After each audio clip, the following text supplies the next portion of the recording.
বিজ্ঞান যতই উন্নতির পথে এগিয়ে চলুক না কেন প্রকৃতির কাছে খুবই নগণ্য হিসাবে দেখা যায়।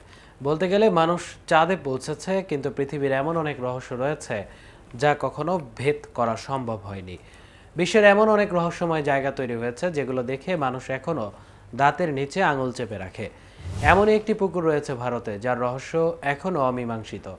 আপনি যদি হাততালি দেন তাহলে এর জল নিজে থেকেই উথাল পাথাল করতে শুরু করবে। কিন্তু মূলত ভারতের কোথায় এই রহস্যময় পুকুরের অবস্থান, এবং এই অলৌকিক ঘটনার পেছনের আসল রহস্য কি, তা নিয়েই থাকছে আজকের প্রতিবেদন। এবং আপনাদের সঙ্গে আছি আমি মামুনুর রহমান।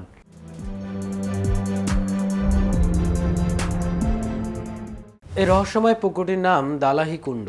এটি ঝাড়খণ্ডের বোকারো শহর থেকে 27 কিলোমিটার দূরে অবস্থিত।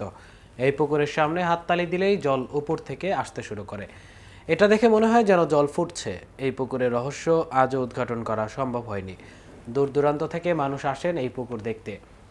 এই পুকুরের জল গ্রীষ্মকালে শীতল এবং শীতকালে উষ্ণ। বিশ্বাস করা হয় এই জলে স্নান করলে চর্মরোগ নিরাময় হয়। বিজ্ঞানীরা পুকুরটির জল পরীক্ষা করে দেখেছেন এই জলে সালফার ও হিলিয়াম থাকে, যে কারণে চর্মরোগ চলে যায়। বিজ্ঞানীরা অনেক গবেষণা করে দেখেছেন হাততালি দিলেই শব্দ তরঙ্গের কম্পনের ফলে জল উপরের দিকে আসতে শুরু করেছে। প্রতি বছর মকর সংক্রান্তিতে এই স্থানে বিশেষ মেলা বসে। এই রহস্যময় পুকুরটির দেবতা দালাহির পূজা করা হয়। প্রতি রবিবার এখানে পূজা হয়। এই পুকুরটির প্রতি মানুষের অগাধ বিশ্বাস রয়েছে।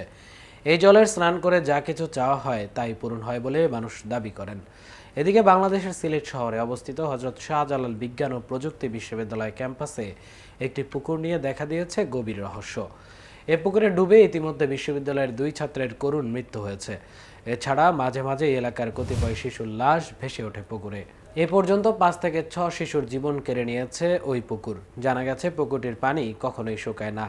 শীত, গ্রীষ্ম ও বর্ষায় একই লেভেলের পানি থাকে ওই পুকুরে।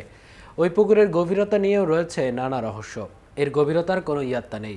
হঠাৎ হঠাৎ বড় বড় গভীর খাত পুকুরের রহস্য আরও বাড়িয়ে দিয়েছে।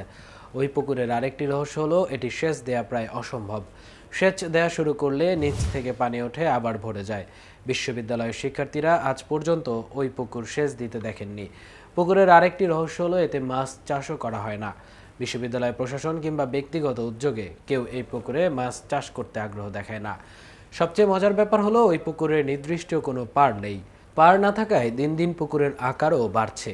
এই ছিল এখনকার মতো। পরবর্তী ভিডিও দেখার আমন্ত্রণ জানিয়ে এখানেই শেষ করছি। এতক্ষণ কেটিভির সাথে থাকার জন্য ধন্যবাদ।